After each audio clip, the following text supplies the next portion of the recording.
What's up, gamers? DreamcastGuy here, and today we're talking about PlayStation because we got some news that is considered to be good to some people and terrible to others. But I want to break down these rumors of an upcoming state of play, talk about the PlayStation 5 Pro, which I still think is probably going to bomb, and I want to discuss the failure of Concord briefly because it does seem just incredible that Sony spent $300 million on a game that can't even get 300 players. Let's get into it. Hi, hope you're having a great day, and if you could please give this video a like and subscribe if you haven't already. So I just saw this while I was at the gym and I rushed home because I was curious to discuss it, so I'm sorry if I look extra sweaty today, but Jeff Grubb, the best leaker in the business in my opinion and a good buddy of mine, he recently came onto the Games Mess Morning Podcast. It's the show he runs over at Giant Bomb, and he said, I'm hearing a lot of rumors buzzing about that we're about to get a PlayStation State of Play by the end of September, which, I mean, is very, very close. It's less than 30 days away. And additionally, the primary focus of it is going to be the PS5 Pro. Now, a lot of people still seem to be a bit confused by the PS5 Pro because it's very different than the PlayStation 4 Pro because when the PS4 Pro came out, the reason it got released, Sony's devs talk about this, is that they didn't expect 4K TVs to be so instantly prevalent. People were buying a bunch of 4K monitors, 4K visuals, and stuff like that, so they needed to release a device that played PS4 games, but in checkerboard upscaling. It had a version of 4K, even if it wasn't native 4K. But when it comes to the PlayStation 5 Pro versus the PlayStation 5, the visuals of the PS5 are pretty dang good already. It's a matter of pushing those hardware limits. If you've played something like Final Fantasy VII Rebirth, if you play that on quality mode, it doesn't look the best. The game is clearly just so visually insane. The power of the PS5 just can't keep up. It seems like it's made for stuff like that. I actually just posted a big review for Star Wars Outlaws, and people are kind of mad because I said it doesn't suck that bad. That game is getting like 5s and 6s from some websites. I said it's like a 7 out of 10, so people are saying I enjoyed it too much. But, you know, I don't like Star Wars very much, so the fact that there's a Star Wars game where there isn't a bunch of Jedi and silly, weird, goofy names like Slop Lip.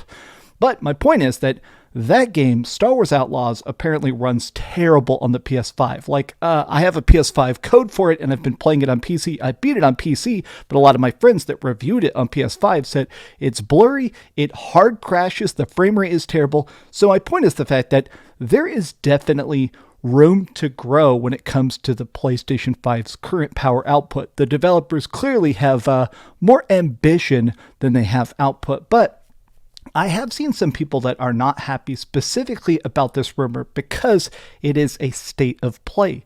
Now, if you're new to the channel, perhaps you don't really know the difference, but Sony does state of plays and they do showcases. Now, typically, showcases is a giant catalog. It's a bunch of stuff, typically from third-party developers, first-party stuff, it's release dates, it's gameplays, and usually they're like an hour long. It's a reason to not only be happy with the PlayStation 5, but to be excited about what's coming next. Whereas state of plays, 95% of the time, they're focused on a major game of like, here's the Ghost of Tsushima state of play or a Concord state of play and stuff like that. So the fact that they're doing a state of play and not a showcase, I think this is just going to be predominantly about the PS5 Pro and not much else.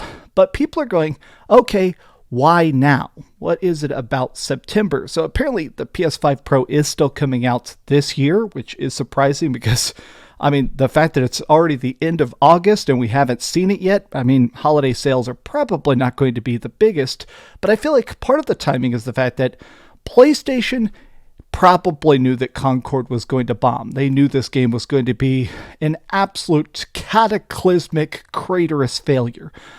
I mean, they have internal data, they have pre-order numbers, they must have known this game was absolutely going to bomb. If you go to the Twitter account for stuff like Concord, nobody's even discussing it, nobody's even liking the tweets or anything. Like, this game is so irrelevant, nobody's even playing it on stream or anything. So my point is the fact that a lot of times Sony likes to try and cover up bad news as fast as possible. Like, they're announcing something bad, let's announce something good.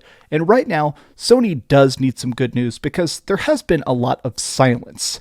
I've been talking about this a lot for the last couple years, but this entire console generation, a lot of people are not happy with it, predominantly because it does feel like Sony in the past would deliver a lot of good games. Spider-Man, God of War, Gran Turismo, Uncharted. Like, obviously you can list a million good PS5 exclusives, but the dealio with this generation has been not only less games overall, less big exclusives. They're relying on Square Enix and stuff to make a lot of the exclusives. I think part of it just comes down to the fact that even if you scroll through a list of games, like a list of PS5 exclusives, a lot of them are just meh, you know? Like, I enjoy a lot of this, like freaking Intergrade. God, I love that. Rebirth, FF16. Oh no, Forspoken. I just remember that existed. My dealio is the fact that I feel like right now people are not excited about the future of the PlayStation because we're just not hearing about games. Even if the PS5 itself is selling like crazy, there hasn't been a lot of like big hype. There isn't people hyper-analyzing trailers and stuff like that. I do think that Astro's Playroom is going to be a big success, or that new Astrobot game, but I think a lot of people are going, what comes next?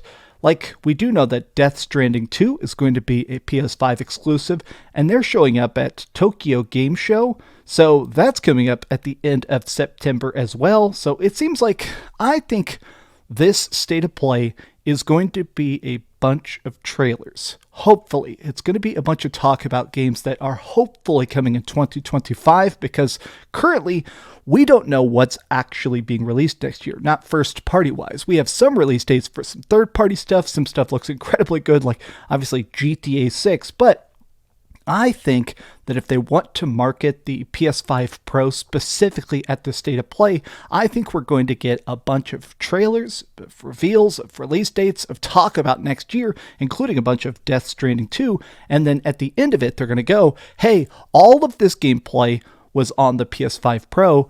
Don't you see how good it looks? This is all native, raw, running on a finished console, and you can pre-order it today.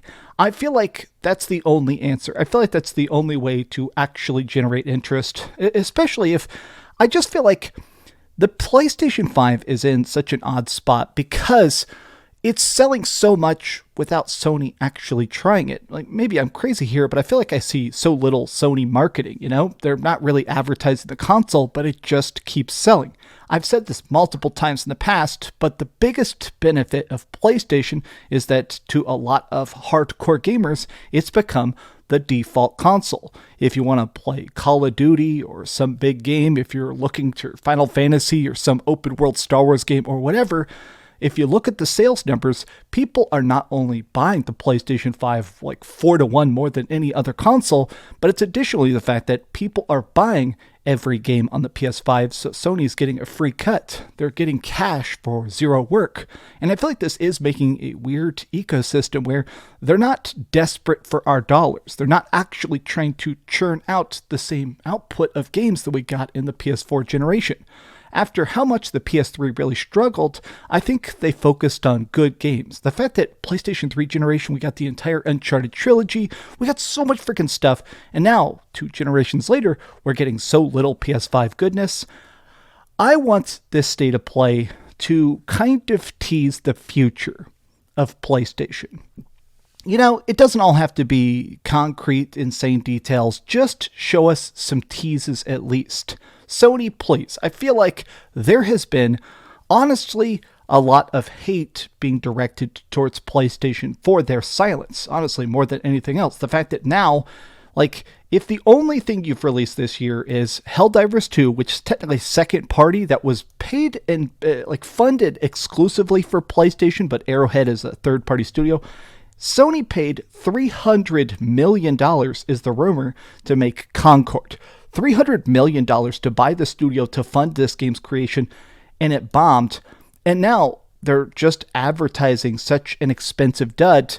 PlayStation it's time to bounce back. It's time to actually advertise what's coming next. Show us an Atreus spin-off game. Show us that there's rumors of a new freaking Uncharted with maybe his daughter taking over like that, which would be cool. Cassie Drake. I'd totally be down for that. I don't know. Show us more Demon Souls or something. I don't know. Bloodborne remake. I don't know. I'm brain dead because I just literally went in 100-degree heat 6 miles. But, hi! I hope you're having a good day. Please, if you could, give this video a like and tell me what you think in the comments down below. Is this a good thing? Is this a bad thing? And are you ready for the PS5 Pro? I have seen a lot of people saying, I'm broke, I'm saving up, and I finally have enough for the PlayStation 5. Do I buy it today or wait for the Pro? For those people, I say, wait an additional 30 days. If you've yet to jump into the PlayStation generation and you're thinking about it to get the exclusives, let's see how the Pro stacks up. Let's actually see some technical breakdowns, because if you're starting the console generation today, it's probably worth the wait. But tell me your thoughts in the comments down below. And yeah, I'm actually repeating myself. You guys rock, have a good day, and keep dreaming. I am absolutely soaked. Ugh. Oh, my tattoos. I have so many like random tiny tattoos. Okay, anyways. Thanks so much for watching that video. If you want to see something else, you can always click this link to see what I put up last, or, subscribe and see what's coming up next. Also, I promise that whatever I do, it'll try not to suck.